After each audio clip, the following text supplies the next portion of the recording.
여러분 안녕하십니까? NWS 방송 종합뉴스를 시작하겠습니다. 아나운서 노지은입니다. 오늘의 주요 뉴스입니다.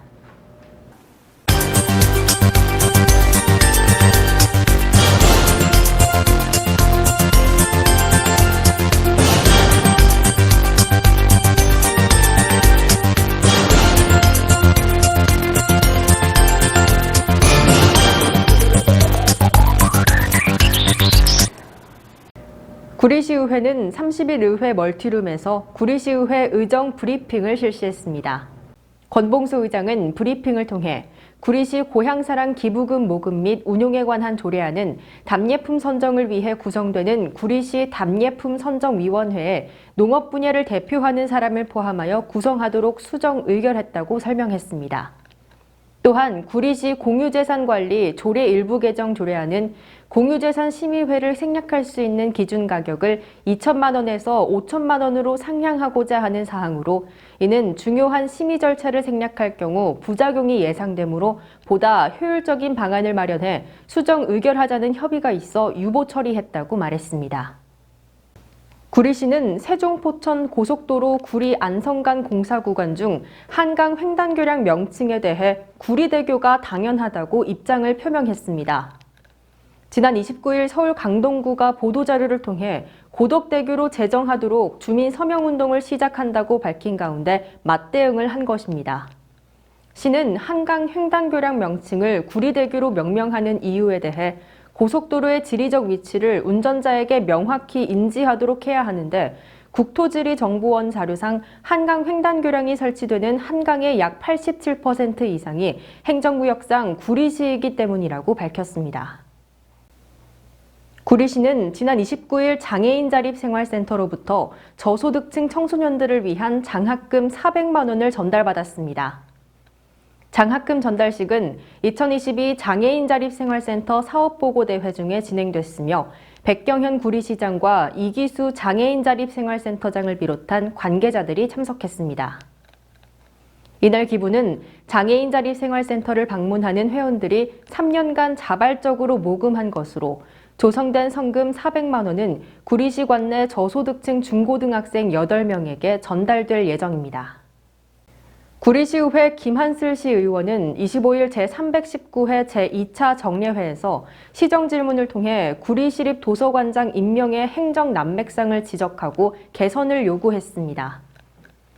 김한슬 의원은 현행 도서관법 30조에 따르면 공공도서관의 관장은 사서직으로 임명해야 한다며 그러나 역대 11명의 구리시립도서관장 중 사서직 관장은 전무하다고 지적했습니다. 실제로 2005년 5월 임명된 초대 구리시립도서관장부터 현재 11대 관장에 이르기까지 17년간 행정직이 8회, 시설직이 2회, 공업직이 1회, 시립도서관장으로 임명됐습니다. 구리경찰서는 지난 22일부터 한 주간 경찰서 범죄예방진단팀과 지역경찰, 협력단체, 행복마을관리소 지킴이가 협동하여 여성안심귀갓길 특별점검을 실시했다고 밝혔습니다. 여성안심귀갓길은 주민들이 귀갓이 느낄 수 있는 불안감 해소와 성범죄, 폭력 등의 범죄 예방을 목적으로 범죄 발생, 112 신고, 방범시설 미흡 등을 종합적으로 판단하여 지정됐습니다. 구리시는 4개소의 여성안심귀갓길이 지정되어 있고 현재 방범용 CCTV 21개소, 보안 등 55대, 비상벨 17개 등 170개의 방범시설물이 설치되어 있습니다. 사단법인 남양주 동부중소기업인협회는 29일 남양주시 내 취약계층을 지원하기 위해 남양주시 복지재단에 후원금 1,000만 원을 전달했습니다.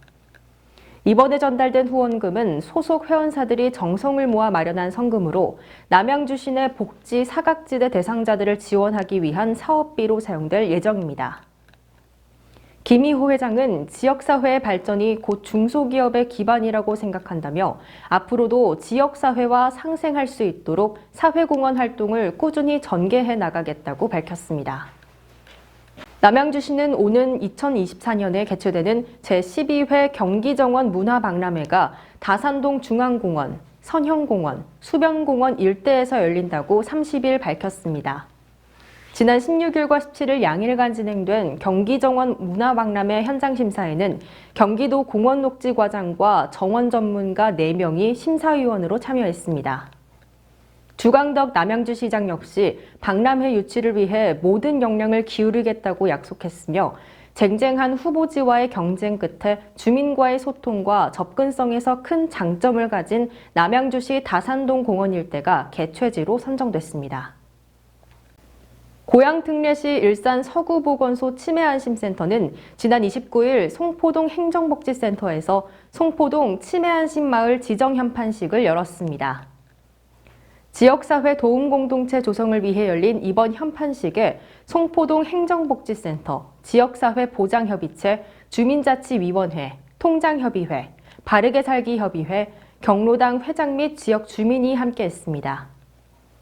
치매안심마을은 치매에 대한 이해와 인식을 바탕으로 치매 환자와 가족이 안전하고 자유롭게 일상생활을 살아갈 수 있으며 일반 주민도 치매에 대한 두려움 없이 살아갈 수 있는 치매 친화적 마을을 조성하는 사업입니다.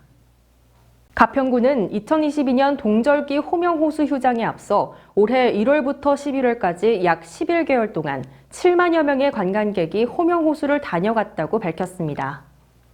호명호수는 한국 최초의 양수발전소인 청평양수발전소 상부에 양수발전을 위한 물을 저장하고자 인공적으로 조성한 호수로 천연의 수려한 산세와 인공적인 호수가 조화롭게 아름다운 경관을 빚어내 가평 8경의 제2경으로 꼽힙니다. 동절기 잠시 휴장하지만 도보 입장은 가능해 걷는 수고로움을 감수한다면 연중 호명호수의 풍경을 볼 수 있으며 겨울에는 눈꽃과 호수의 절묘한 조화를 동시에 즐길 수 있습니다. 김동근 의정부시장은 11월 29일 금호동 도로 및 호원초등학교 통학로 관련 현장을 살폈습니다. 첫 현장 방문 장소는 28일 자금동에서 열린 시민에게 다가가는 현장시장실 운영 후 나온 민원으로 금호동 일대의 보행환경 개선을 위해 해당 지역 민원인들과 함께 현장을 시찰했습니다. 다음으로 호원초등학교 통학로 관련 현장을 살펴본 김 시장은 근본적인 해결책이 학군 조정으로 아이들이 집에서 가까운 학교를 안전하게 다니는 것이라며 이를 위해 시와 시의회가 적극 협력해 다각적인 방법을 모색하겠다고 밝혔습니다. 지난 30일 남양주시 호평역 무료급식소에서 한국가수예술인협회가 주최하고 NWS 방송연예TV가 주관하는 22년 송년특집 어르신 효도 공연이 성황리에 진행됐습니다. 지역사회 어르신 300명이 강추위에도 하나둘씩 자리를 채우고 작은 무대임에도 소홀히 하지 않는 가수들의 프로의식을 다시 한번 느낄 수 있는 공연이자 흥겨운 축제의 장이 펼쳐졌습니다. 한편 NWS 방송연예TV 소속 가수들은 호평동 무료급식소 공연과 구리 전통구리 시장에서 정기적으로 지역민을 위한 공연을 제공하며 일상에서의 문화예술 향유를 위해 노력하고 있습니다. NWS 방송 종합뉴스를 마칩니다. 시청해주신 여러분 고맙습니다.